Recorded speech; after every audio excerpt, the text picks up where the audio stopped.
लेकिन आज तक भी गेहूं अभी पूरा आ नहीं रहा। जो आ भी रहा है उसमें भी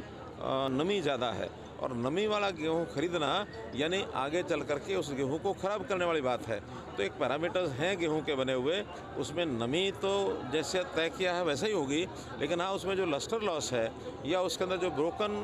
जो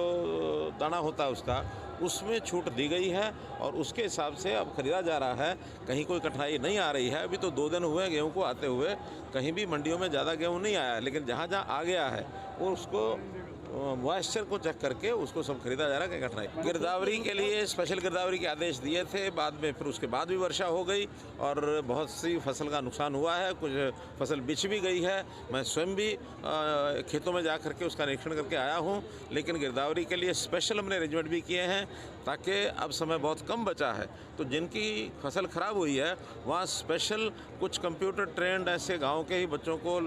हायर करके और एक 500-500 का एकड़ का एक एरिया बना करके अगले 2 दिन में जहाँ कहीं गिरदावरी की कमी रह गई है या जहाँ उसका रजिस्ट्रेशन क्षतिपूर्ति में नहीं हुआ है, वहाँ तहसीलदारों को हमने ऑथराइज़ किया है कि जल्दी से जल्दी 2 दिन में 3 दिन में उसकी रजिस्ट्रेशन करा लें। लेकिन बिना रजिस्ट्रेशन के फसल को अगर लाते हैं तो बाद में ये कठिनाई आएगी। इसलिए अगर किसी को